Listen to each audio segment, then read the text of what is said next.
Good afternoon and welcome to the Joy Show, the place where just being you is perfect. It's all you ever need to be. Well, let's begin with our land acknowledgement.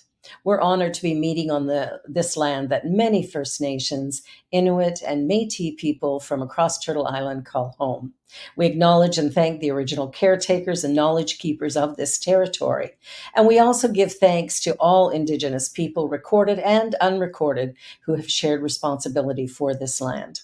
Recognizing our ultimate oneness and acknowledging our reality, both past and present, we commit to moving forward in mutual cooperation because we recognize that we are one. Well, I am so excited today. My guest is remarkable. What an adventurer. Name's Erikka Johnson, and she is driven by her fascination with experiencing life and learning. This has taken her to 29 countries, including her most current home, which is in Barcelona, Spain. It's also taken her through some different careers, including owner and operator of a restaurant, a registered nurse, an international independent circus performer. And most recently, her drive to return to academia to study clinical psychology. So Erikka believes that self-awareness and our connection to self, others, and our environment is the heart of an exciting and satisfying life. Wow. Erikka, please join me. I'm so excited to talk about all of this. Wow. Now, you've had a diverse career. Thank you. And thank you for having me on. Oh, I'm so glad you're here. It was wonderful when I met you a number of months ago, watching you flying around that in the air like you do. It's like I'm in awe of that. And then when you told me your age, I was doubly in awe because I thought you were like, 20. I feel like telling people my age is one of my favorite things because it's like a protest in itself. But I love that. I love that regardless of what number shows up when we count the years from birth to present, what we know is that age really is how we feel Yeah, mentally, emotionally, spiritually, that sort of thing. I really agree with that. And I mean, I think something that has always been a theme for me in my mind has been this idea of, adulthood is a lot more exciting and there's a lot more available than the concept was kind of not sold to me in that way, right? I remember growing up and thinking, well, there's sort of these check boxes of what you're supposed to do, Yeah, and that none of those things were very interesting to me. And so I just me started either. to sort of do things, and I could see the distress in some other people as I did that. Um, but the truth was that I couldn't really fit within the other narrative, you know? This was sort of all I had. And so that was the thing that I was able to do. Oh, good for Um, you. Yeah, Thank you. I've been an independent learner, independent person, pretty much all of my life, and so I understand that quite well, quite well. But most people don't. Yes, that's something I've discovered. Um, and I think too, like as I get closer to 40, I turn 39 in a few weeks. I've noticed that like as I kind of pass more unchecked boxes that are in the template for everybody else or for many other people, I feel the distress sometimes in people talking to me about, oh, aren't you concerned that you don't have children or that you haven't, done this thing or that thing? And I'm like, no, I'm actually fine. I feel great. I'm like, those things are a little bit stressful for other people, but I feel like if those different themes are meant to come into my life, like they'll come in whatever way is appropriate and I'll do it then. But something that has been always really important to me was to feel inside of myself whether or not I was doing something that was true to me. Um, Oh, that's so important. yeah, and to be aware if a season for something had gone by, that I felt satisfied, that I tried to close things up to the best of my ability, and then sought onto the next challenge or the next interest or the next thing, right? And so I kind of always imagine that it's impossible to learn all the lessons of the world because you only get one life. And so it's sort of like you have to have a mix of trying to really understand yourself and what lessons are right for you to drive your path, I think. Yeah, that to me is probably the most important thing is living in your own lane and Yes. doing what's yours to do and not worrying about what everybody else is doing. But I'm sure the people around you are kind of veering into your lane on occasion. I mean, I feel like it really comes from a genuine place, It right? does. It comes from all this love, and so I can't get, I mean, I do feel annoyed occasionally, but I don't feel angry, right? I feel like Yeah. some of the messages, they really very clearly show the perspective of the other person. Like, 'cause there are times where people will come to me and say, "Well, it must be nice to travel all the time," or "It must be nice to feel so free." And in the beginning, I really felt this heaviness of those words, like, "Ah, they think this was a gift. Someone just gave me plane tickets, right?" And I was like, "No, this costs things too, right?" It costs Yeah. the the safety of always knowing what was going to happen next, right? There is a safety in some of the careers I had earlier on, like nursing, um, that gives you a really clear future. Yeah. And I recognized that that felt wrong to me, despite the fact that I loved so many things in it.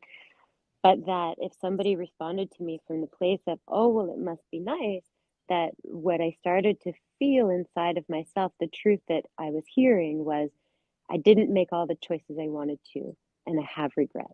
And when I hear that sentence, that's what I hear now. And I Yeah. was like, well, I don't feel that way about other people, but I do feel like I made the choices I wanted to make, and I'm satisfied inside of myself with those decisions. And that's a smart way to live, Erica, because I think one of the things I talked about in a service a couple of weeks ago was the idea of should. And I think a lot of people are living from should, but whose should are you living from? Yeah, should is really subjective. It is. It's never been more subjective than now. And you got to It's be really careful with your shoulds too, because there's a lot of people that want you to should in their direction. And unfortunately, like, your our brains are open to the ideas of other people, right? I yeah, mean, we're social creatures. So if I surround myself with people who are in a really fear focused or change phobic kind of way, then I'm going to feel those fears sometimes too, right? yeah, But I believe that a part of our environment is looking around and saying, okay, like, I really want to work on my mental health. I don't want to say goodbye to like my family members if they're struggling or they're stuck or whatever, right? I don't want to just say goodbye. yeah. But there's also this kind of, I think, feeling that I have in a lot of my relationships where even in my family and the people I invite into my inner circle, everybody's kind of working on their own growth. Which And is the only growth you can work on. yeah, and so I feel like It's true. it's a lot of it's a little bit like minding your own garden. It's like, I have this garden. I go in the back, I try to grow vegetables. You have a garden. You go in the back, you try to grow vegetables. We meet for tea on Sunday. We talk about growing our vegetables and whatever. But I don't need you to grow my vegetables, and I can't give you my vegetables. They're useless to you, right? Yeah, I mean, I can meet and we can chat about it, but that's sort of all I have. And I yeah. think shifting my relationships in that way has allowed me to have some really, like, deeper connections with people because I get to really meet them from this more balanced place than I did in my younger life. And you get to see them for who they are rather than who you think they should be. Yeah, and I feel like you get to support people better when you understand, like, that they've got it. You're just there, maybe to mirror, maybe to cheer them on, maybe to just be an ear, whatever. But, like, people I heard this quote, I hope I don't butcher it. It's like, people really love when you act like they can handle whatever it is that you're saying to them, whatever it is that they're going through, all those things. And the Yeah. only way for people to really feel like we believe in them is for us to actually believe in them because people can tell when we're disingenuous. And so it's like, okay, perfect. Easiest way ever. Well, that's the thing. I think we forget that sometimes that people know what we're thinking or have a sense of what we're thinking. even if we don't say it out loud. Like it's like saying to somebody, well, aren't you worried about this? When in fact, they're the ones who are worried about this. And so they're trying to maybe couch it in different terms, but the reality is they're talking about their own experience. It's totally true. And something that happened to me actually when I first started this, because this is an active process. I put it into place when I was nursing. When I first started nursing, I was not exceptional at communication. I was really, really good at studying. Yeah. I was very curious about connection, but I felt really unprepared, which I do think is a very good thing in nurses. I think you should feel unprepared. I think it helps you to go into people's rooms and be like, no, I have no idea what you're going through, because the reality is when you're 21, you do not know what other people are going through. You Exactly. are just there bobbling around trying to make people feel cozy and you mess up.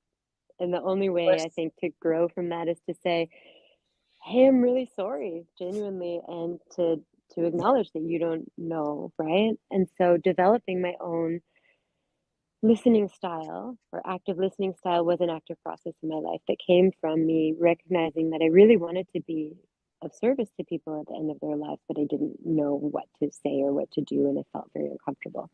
Um, and so I think too, like in my life, in my family as well, one thing I wanted to do was to become a better listener.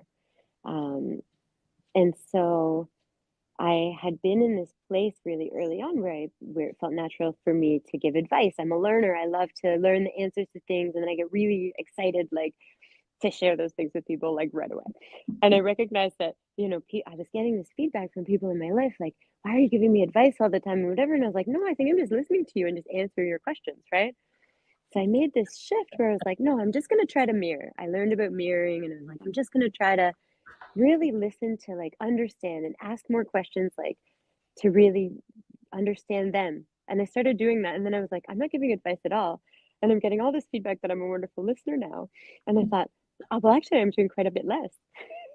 It takes a lot less work to listen than to tell Eh, somebody how to live. yeah. And like, I know what, um, I know so much more about what's happening in that person's life.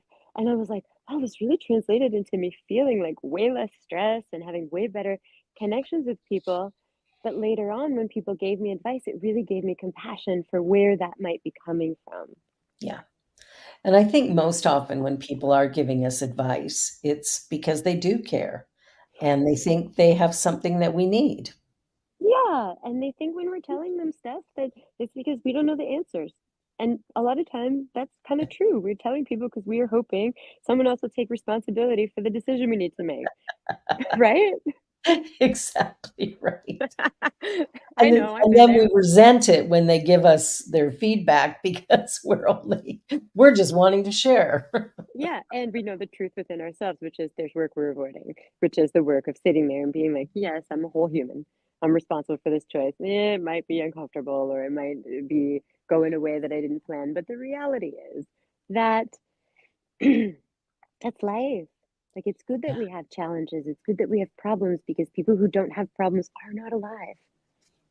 Well, yeah, that's right. They're on the other side of the grass under Yeah, different story, right? it's a very different story. Well, I love your theory of life. Now, you've had a lot of different careers.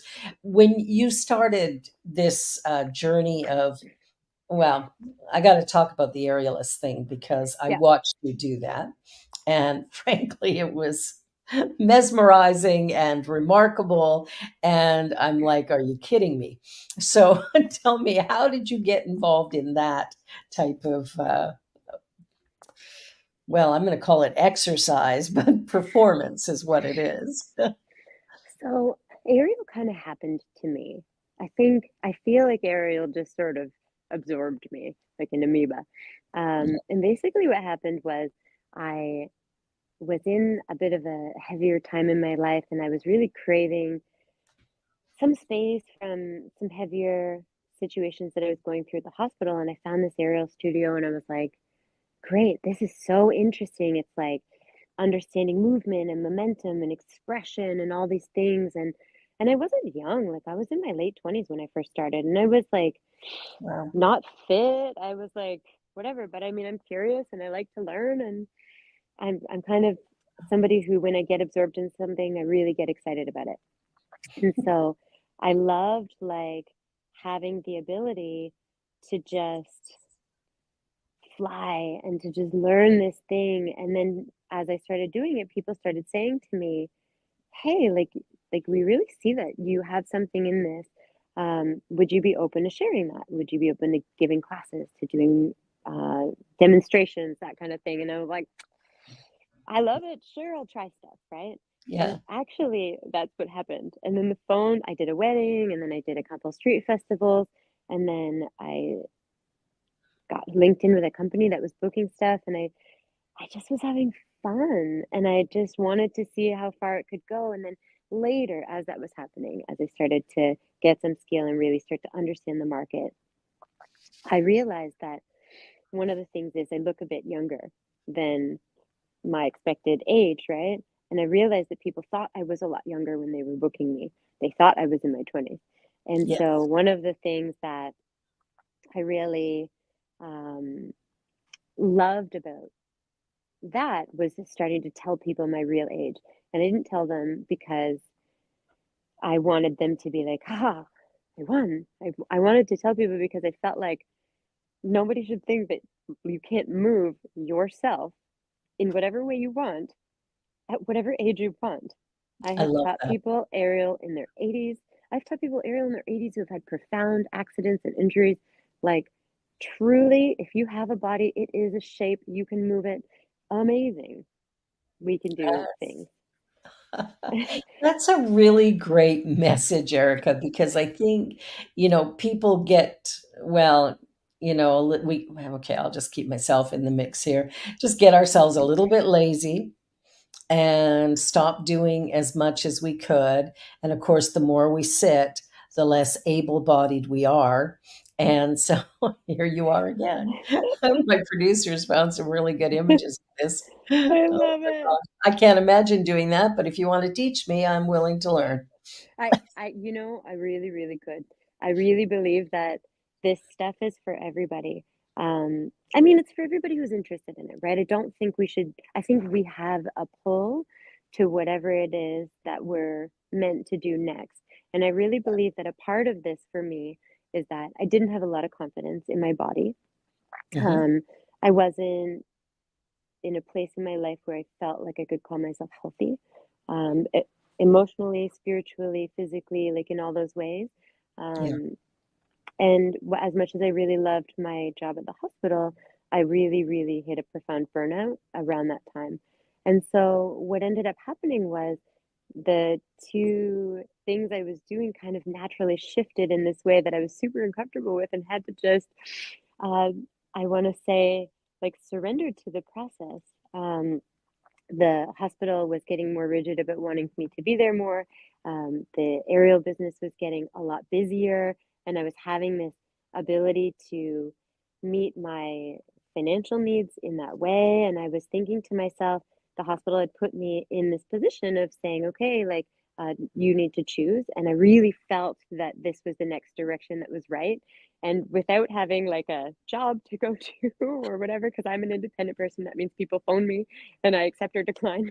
I quit the hospital and I moved to this, and it has been amazing because one of the things you saw my street show, which is a show where I really try to make it fun for Yeah. people of all ages, but I do highlight how old I am so that the parents know, like, do what you want, right?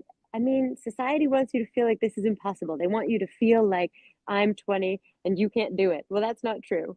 I'm just your regular old nurse and I'm going, and we can do whatever we're called to, I but we love have to be able to hear it, you know? I think that that's such an important message. And one of the reasons why I wanted you on the show is that because of the diversity of things that you've done and the ways that you've managed to just keep going regardless, like forget the calendar, forget the years. I'm just going to do what makes me excited. I recently realized that I work a lot and I don't do anything for joy. And I thought that has to change. And so I thought, what would I? if I could do anything, what would I do? And so the first thing that came to mind was play the piano. I played briefly as a teenager, quit because I was a teenager. And so here I am, 67, and learning how to play piano and Amazing. having so much fun with it. It's like, I'm sitting back going, well, my hands need a little work because they're a bit stiff, but that'll come. And it's, changing that. And it was making that decision that I'm going to do something that I love, that's something that will bring me joy and that will also challenge me to grow. And it's a great way to break up how many hours I spend on the screen during any Yes. given day.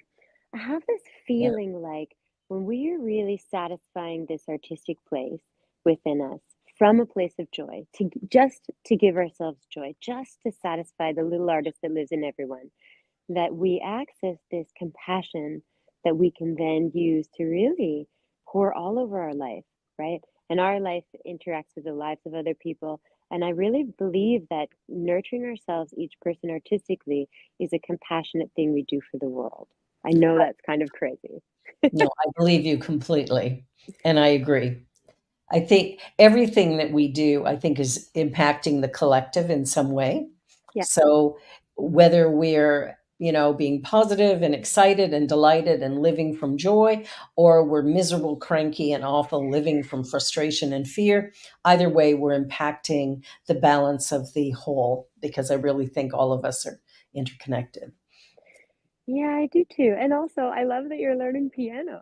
That's so great. I've tried it a couple of times and I've always just it's one of those things that I love listening to piano music, Me too. and, there's some amazing composers. There's a composer out of Quebec right now that I can send you if you want after, Yes, um, please. but who does contemporary piano albums. But, like, wow, I'm so in love with the sound of it that when I play it, it never does justice to the way my ears wanna hear it, and so I'm much better artistically satisfying myself in other ways than just hearing classical music because it's so beautiful. Well, it is, and I've found that most of what I wanna play is, of course, the classical stuff, and as I'm getting back to it, it's just, again, it doesn't sound quite the way I would like it to sound at this point, but, just sitting down and even running through scales and things for an hour, Amazing. just exercising the hands and being able to touch the keys, and when I went to my first lesson, it was like, she wants to tell you where to put your hands, but she looked at me and went, "Oh, you already know how to do this." I So, love that though. so it yeah, it'll be what it'll be, but it's bringing me joy, and that's all it's meant to do, and Yeah. from there, it'll evolve however it Well, does. yeah, and I think there's like this real beauty to saying, I really feel connection, I feel joy, and wherever we feel connection and joy and we nurture that, that's Yeah. where amazing things can go, right? Exactly, exactly. Yeah, I think making joy a priority, I think it's one of the reasons why I named this The Joy Show, because when we come to acknowledge that there's only one of us, right? Yep. Just one you. I think when we acknowledge that and realize that we have value and purpose and a reason for being here, and that anything we think, say, and do actually does impact the whole, but the best thing we can do is be ourselves and make time for a balanced life, which includes play and it includes work and it includes, but our works should still be our joy. Well, what a gift you give to other people when you have the confidence to say, this gives me joy and that's okay. It's okay for me to do things that give me joy because Yes. not everybody feels we have all this societal ideas given to us, right? We have all this messaging coming in, and Well, it's like so much of that doesn't add value. It's taking withdrawals, right, from the account of yeah, me being okay. And other people do that to us, and we can sometimes respond with, well, defense, right? I should be allowed to do this. I work hard and whatever, right? But but there's this other side of it where we can say, "Yes, of course I do that." yeah, "Yes, of course I nurture myself. I my life is my opportunity. I have this one opportunity to interact with everything around me to really understand what it is to be human from, I don't know everybody's perspective. I know this perspective. I am in this Exactly. self. Yeah. And so it's like we, when we nurture ourselves and we're happier, we give permission to other people to do the same, even if it's from a place of, well, it must be nice to do that. You're like, yeah, it is nice to do this. Come, you should do that. You should do it 100%. too. 100%. What are you curious about? Do you want to have that conversation? I'm a really great mirror. I'm working on myself. But you're just like, yeah. And then other people, I feel like that has a bit of a little ripple, right? It's a simple way that we say to other people, no, we wish everybody was happy. Yeah. And the thing is, we all have that opportunity, except we've bought into a system that says, here's what you have to do, and here's the way you have to do it. And Yeah. even in school, guidance counselors will still say, well, here are the jobs that are hiring at the moment. Here's the ones that are paying the most. Well, what has that got to do with anything? You know, I had thought when I was young, I was like, oh, I really want to be an artist. Applied to art school, had actually been accepted, but I went to nursing instead because Yeah. I really thought, um, what am I going to do? My art's not good and I have to make money. How will I live? Now, it happened that I have this life and I have this personality, and so I went into art anyways, right? But it's not lost on me that um, that many people really feel that very important thing, right? And it puts us against connection because anytime I feel like we take a step away from the pack, which is living authentically, sometimes has that feeling because other people sometimes have very visceral reactions to our choices. Yeah. And that can be very difficult. Anytime we challenge our membership, I think, to society or to what society has told us to do, it's threatened with our connection and our belonging to the people around us, right? And I Yeah. think that's um, it's a really human thing to fight against, right? And you need the spiritual and the mental power to say, okay, I feel that thing that that society wants me to feel. I recognize what it is, and I know that that's wrong for me. Exactly. And I have to make my own choices. Well, we're Yeah. at the halfway point, so this will be a great opportunity to take a commercial break. You're watching The Joy Show here on the New Thought Media Network, and my guest is Erikka Johnson, who has got a very exciting life. I love her theories and philosophies, so stick around. We'll be back in just 2 minutes.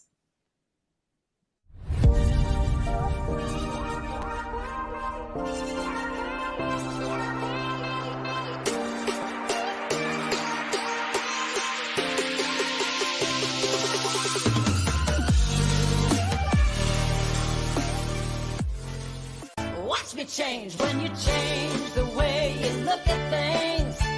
The things you look at change. When you change the way you look at things, the things you look at change. When you change the way you look at things, the things you look at change. When you change the way you look at things, the things you look at. Please help us say thank you to our organizational sponsors, including the Hepperlin Foundation, Affiliated New Thought Network, International New Thought Alliance, Science of Mind Archives and Library Foundation, Center for Spiritual Living Denver, Center for Spiritual Living Midtown, New Thought Philadelphia, Planned Happiness Institute, Summit Center for Spiritual Living, One Heart Retreats, Center for Spiritual Living on the Lake, Unity Spiritual Center, Kitchener, Home Center for Spiritual Living, La Mesa, Satya Center, Center for Spiritual Living, North Jersey, Unity of Savannah, and Center for Spiritual Living, Seattle, as well as all of our individual donors. Thank you for making New Thought Media Network a place to be. Please come be you. And remember, like, share, and subscribe. New Thought Media Network. Positively inspiring. Well, welcome back. This is the Joy Show you're watching here on the New Thought Media Network. And my guest today is a woman who loves change, exploring the boundaries of the human existence. I love it. It's funny, actually, I realized when you said that I had this feeling and I was like, I that's not the whole story. The whole story is also that I wasn't as great at change and I became better at it because I recognized that I was somebody who really clung in the beginning to the idea of like, oh, this is what my identity was. Oh, there's a very important statement. Yeah, so no, it's really cool to be in a place where I feel like that's a genuine statement that I am really looking for change and I am comfortable with it because I think it's sometimes when I see people, I'm always like, "Oh, wow, they're really confident or they're really whatever," right? And I recognize in myself that the things I've done the best are come from the things that maybe I wasn't so great. Well, and I think, how we look at life plays such an important role in the experiences that we have, like whether we want to call it good or bad. Are we feeling fulfilled and satisfied? And what I get from your message is that you really are living a fulfilling life. Yeah. I mean, I think I'm always seeking parts of my personality that I'm like, where's the darkness? I think there's darkness in all of us, and I think that self-awareness comes from like actively looking to see, okay, like what are the things that I'd like to be better at? Yeah. Yeah. How can I show up as the best possible me? Yeah, and so in that way, the things that I was not like the kind of least good at, like maybe listening and feeling confident and being good with change and those things are the skills I've honed because those are the challenges or opportunities that I had. And the other stuff I didn't work as hard at because it came naturally. And so I have Yeah. created this life out of all these things I've been bad at. But I think that's a really good message for people as well, is change might not be something you're comfortable with, but it is the No, reality of the world that we live in.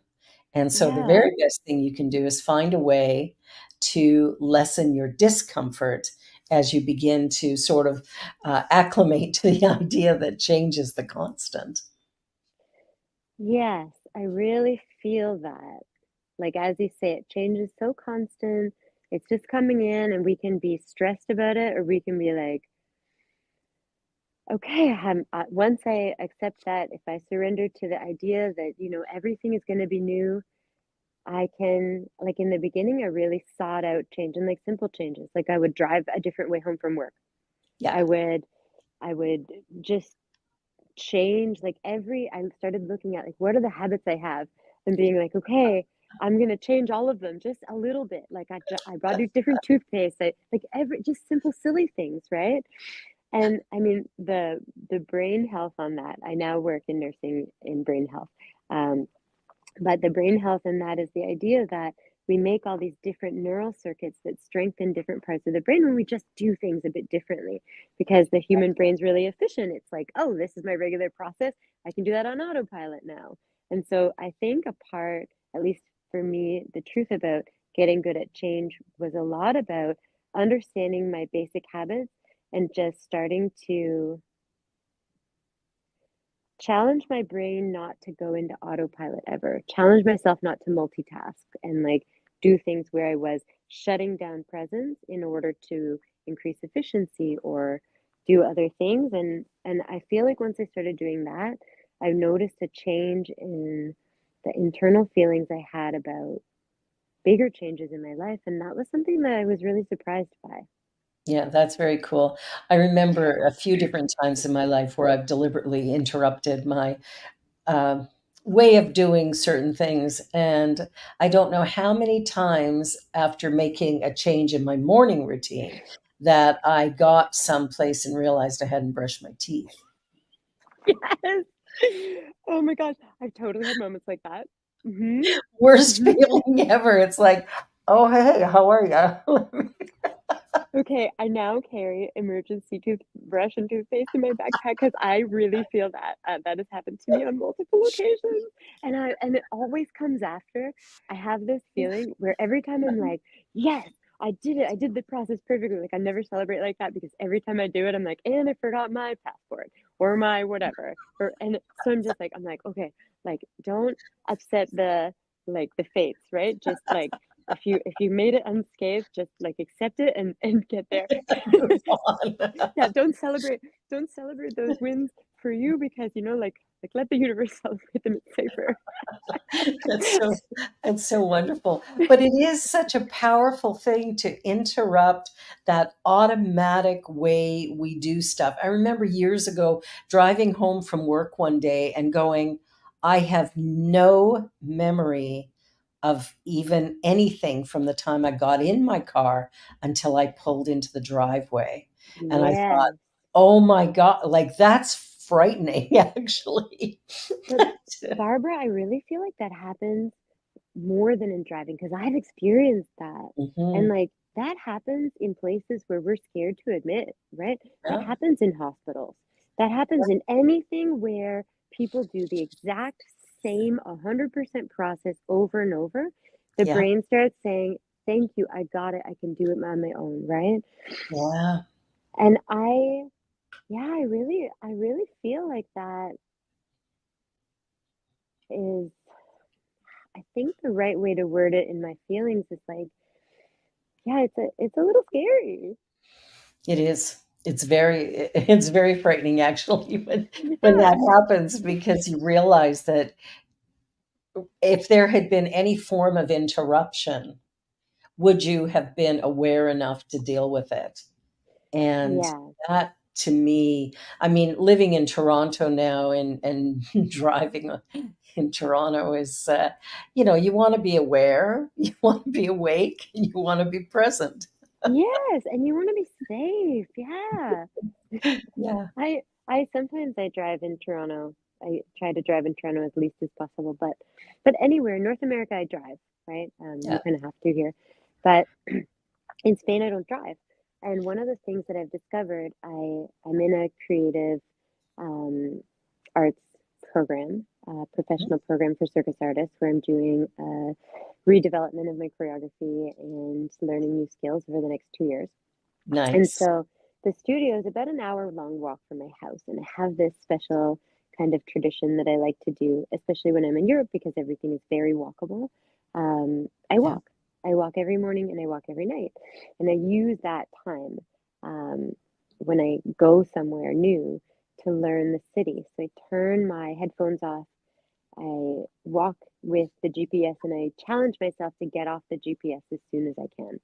And in an hour-long walk, sometimes that's a challenge. I leave when it's dark, I come home when it's light, the streets look totally different, sometimes I'm lost, but I do my absolute best to kind of figure it out Yeah. and see those things, and as I go through, I realize, like, I'm noticing so much more, and when I started walking and sometimes I need headphones because sometimes I want a little bit of dopamine or I wanna pump myself up, but a lot of times I really just wanna be in nature. I want a moment in my own thoughts, a moment in my own body and my own spirit to just interact Yeah. before outside input of any kind comes into my system.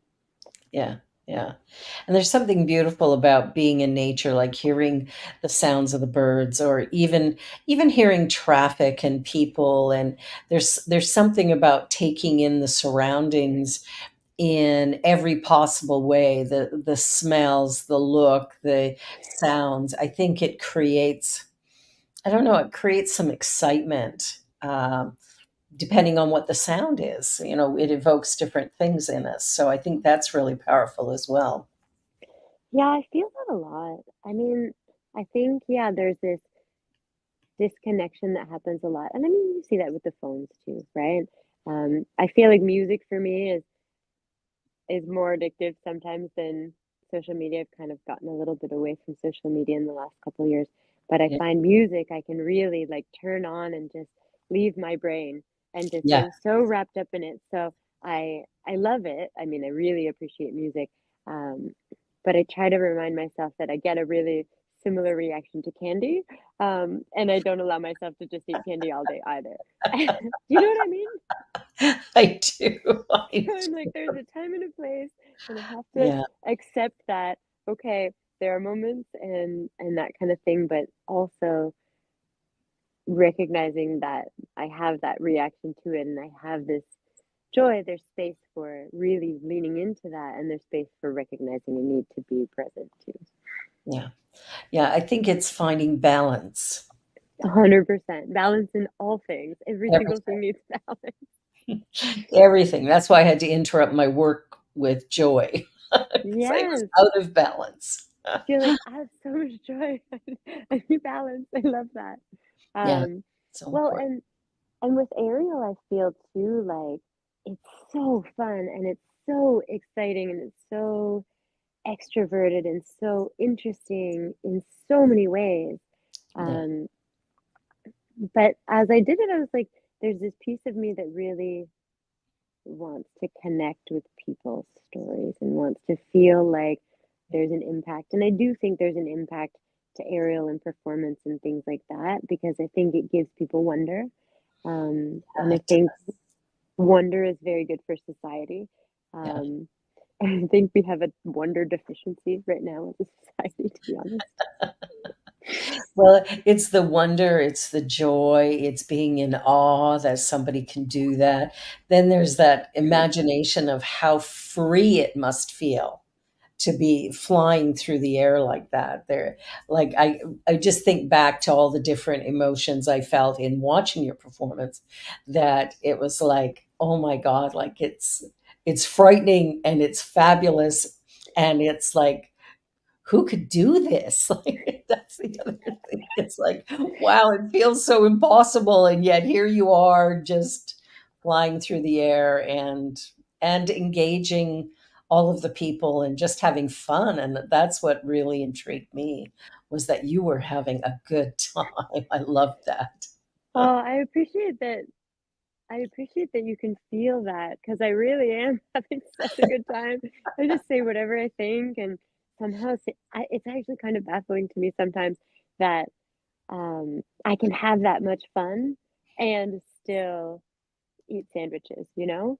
Because I feel like there's this feeling inside of me that work isn't supposed to be that satisfying, that just hasn't Mm, been true for me. yeah. I was trained to believe that you have to work hard to earn a living. Same. That's life as an adult. And I gotta say, it's a pile of BS.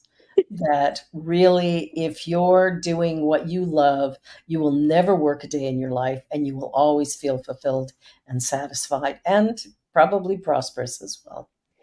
Yeah, I actually like really feel that. It's Yeah. like sometimes I feel a little bit guilty, and then I'm like, that's social conditioning. You're not supposed to. Society wants you to feel bad, so you'll go and do something you don't enjoy. But I'm like, no, this is where the protest comes in, right? Because if you do really enjoy it, and people can feel that wonder from you, and I get wonder too, right? I'm with you. I'm like, I didn't know like a 40-year-old body could put on a leotard and do flips in public, and people would give you like enough money to pay the rent and have sandwiches and keep the lights on and all that kind of and get new tights, like whatever you want. Live your best life. So I mean, I'm with you.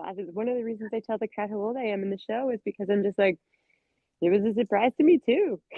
And people need to hear it because there Yeah, are they so do. many ideas that when you hit a certain age, well, your eyesight's going to go and your hips are going to go and your knees are going to go and your back's like all of these stories that here's what aging looks like. No, it isn't. I mean, we can look at people like Tina Turner and Cher, to get a sense of no, that's not what life looks like. It doesn't have. Yeah. Yeah, life I have this belief, or this is what's been true to me so far in the people that I've met as well in the clinics, um, is that your body is used to doing whatever your body is used to doing, right? Yeah, And so every day we vote with all our actions, with our thoughts, with our words, with the connections we have on what kind of a life we want to make, right? What kind of a thing we want out of our life. And I think that's really important because the body is a bit of a tracker, right? It's like the original tracker. It's like, okay, I do this and I get really efficient at that. And whatever it is, if you're a mover of any kind and you just keep moving, you'll keep moving. Yeah. And That's that's the it. key. Yeah. Yeah. And I think the body is more efficient than society has set it up necessarily to be, right? And so we have to kind of let the body, maybe some, how do I say this? Like surrender to the wisdom of the body sometimes and just say, the body tells you it's got a little alarm. It's calm, but it'll tell you. You know what? That's such a perfect statement, and one that I've used often in my classes and stuff is your body is talking to you all the time. And are you listening or are you drugging it? Oh my gosh. There is this amazing older video. It's this rabbi who, have you ever heard of him? He's the lobster rabbi. No. Oh, this video is amazing. It's only a minute long. I've used it in a million classes, but I'll give you the calls on it.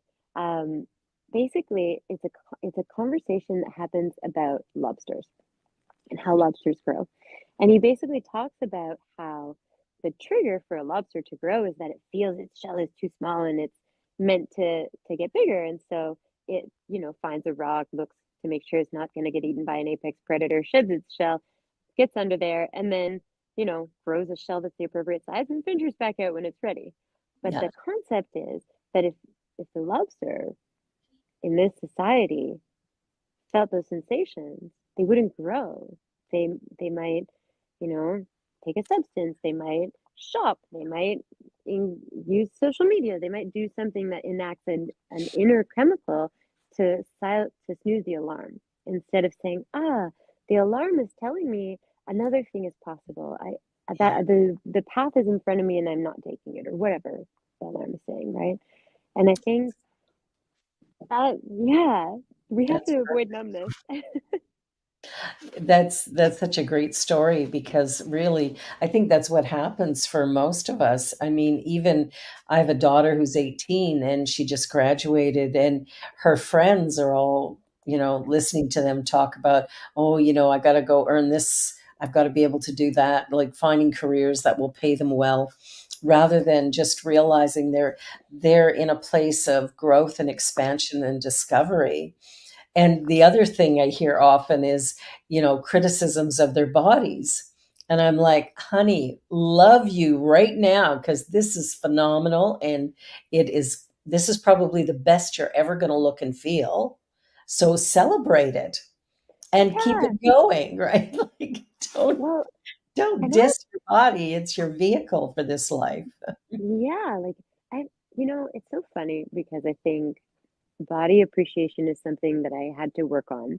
But it's also been so foundational to me having a career because one of the things that happens as an athlete, as a performance athlete, is that sometimes I'm injured, like really injured, and I have to make a decision.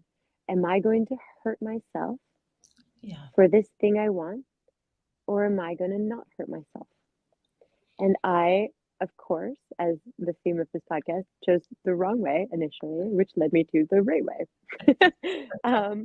So in the beginning, I got profoundly injured in 2017, only 3 years after I'd sort of gotten into performing. And I was so in love with it that I was like, the body, I'll figure it out. Like, I'll just keep doing stuff and whatever. And I ended up actually quite injured for a while. And I've recovered now and I'm able to go back to it. But once I recovered, I really got into this headspace where I was like, I am not going to harm my body to do things I love. Like, my body is accepting this crazy workload that I feel like training for circus arts is. Yeah. Um, and it's doing these amazing things. Like, if I were to treat it like another person in this relationship, right? Yeah. I would be like the body's got a big job and it's doing it. It's doing the job through all kinds of adversity, right? I put it on planes. I put it 40 feet in the air. I make it do flips. I put it in leotards. I do whatever, right? I can't criticize the body. The body's got a lot of jobs. That's how I feel about it. But it's very like, I think I'm really function based. Like I have a lot of empathy for the body because I feel like I would never put this kind of stress onto another person. That's it. I think if we sort of thought of our bodies that way, that's a great way. Like how I treat my body should be how I would treat anything I love in the world. Yeah.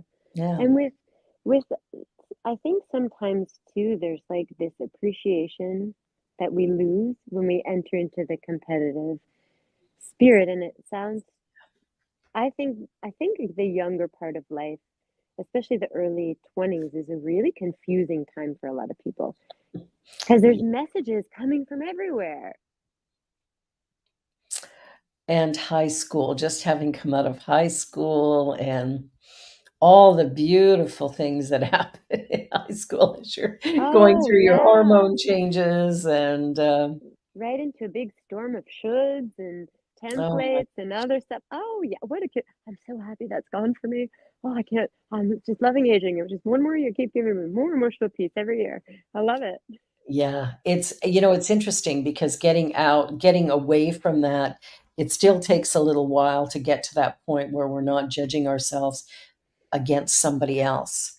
And Yes. I think that is the worst habit we could have, and most of us do it, women anyway, I don't know about men, but, most women that I know at least at some point in time in their life, measured them up compared to somebody else, Oh and yeah. we can't. Yeah. I mean, I really feel that. I think like there's this idea or this kind of feeling that that way of comparing ourselves like somehow makes us better. But I think it actually just takes away the sweet time we have to enjoy our life. Yeah, it really does, and I think the key really is to enjoy who we are, where we are, as we are, in whatever moment we find ourselves in. One of the great, experiences I had, we had talked, prior to the show about death, and my ex-husband died, a couple of years back, and what was interesting to me is um, he developed this cavernoma, and it ruptured, and then he was a paraplegic. And quadriplegic, excuse me. He couldn't, and after 2 days, could no longer breathe on his own and was put on a respirator and stuff. But while he was in hospital, and this is your average city worker guy, just spent his life that way. He had retired. He'd been retired for 1 year, was very healthy, never had a problem. And all of a sudden, here he was completely disabled and in a lot of pain. And he was in the hospital. Every person who came in to visit him, every person who worked with him, every nurse, every doctor, um, when they would come in, he would thank them and he would tell them, "I love you." Oh, I thought, wow. And this is a guy who was like not spiritual at all, just, your regular run of the mill kind of guy drinking his beers and doing whatever. Um, but it was incredible to watch him. And then even when he made the decision to unplug life support, yeah. because he knew he wasn't coming back from this, and he wasn't putting that on his family or anything to look after him in this condition. Um, he had made that decision. He called me up and, asked me to do his funeral. And of course, I said, of course I would do it. But it was interesting just to watch his interactions with the staff and everybody, how loving he was, how joyful he was at a time in life when most of us would be maybe angry or frustrated. I don't know. It was just interesting to watch his level of surrender and his joy with his family and everybody as he came down to those last hours. Well, first of all, that's a really challenging and painful thing. Um, wow, I'm so sorry you went through that. Um, Yeah. I think I think that you touched on something that I've seen on a couple of occasions, which is this profound spiritual opening. I think that happens Yes. sometimes at the end of life that I have seen so often. And actually, wow, I'm kind of getting chills as I'm thinking about this, because I really think that it's actually moments like that that brought me to be in this life like this. I was in the cancer clinic. I was watching people have these lights, and I felt this feeling like everybody should know that they can be this alive in their life, right? Exactly. And I felt like so weird, because I was like this like 25-year-old kid who knew this, but was just like in this world that was very confusing. And it was like, oh, like, I think the answer is that you should just live like that. And then I was All like, the time. yeah, but and then it started this sort of thing, but I think there's a really important message in that story for everyone, and the message is like, you know, wherever you are, like the best time to experience those feelings is your whole life. Yeah, exactly. With when you can cherish the people you love that are like healthy and well near you. Don't wait. Don't wait to enjoy your life. Do Do it it right now. now. Do it now. Do it immediately. Quit your I love job. that. I always feel like I'm like, well, what do you want to do? You want to play piano? Play piano. You want to quit your job? Quit your job. Like, I'm that person. And people are like, and I'm like, okay, settle down. Like, people really need to plan, right? But like, yeah, Some people do anyway. well, I mean, it depends on the level of interconnectedness that we've given between our lives and others, right? Yeah, How much planning we need in order to make our stuff happen. But I really believe we can always shift. I You can agree. always shift, even if you're shifting with your shoes still in the same earth that it was, right? Exactly. Well, we're down to our last 3 minutes, if you can believe it. Time Amazing. flies.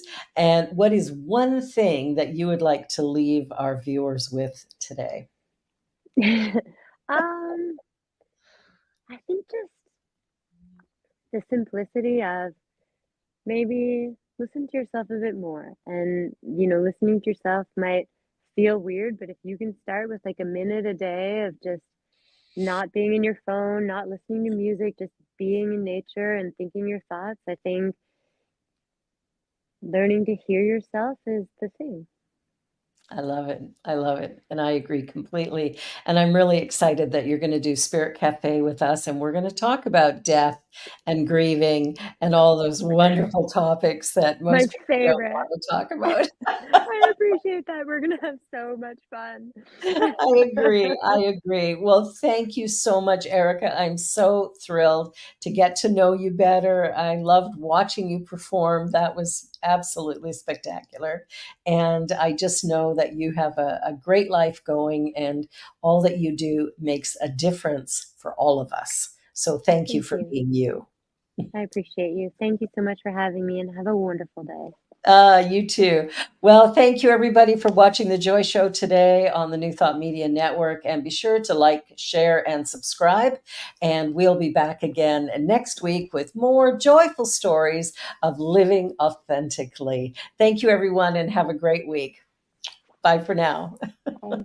On behalf of everyone at New Thought Media Network, thank you for being a member of our virtual family. Your financial contributions help share the New Thought message with people from around the world.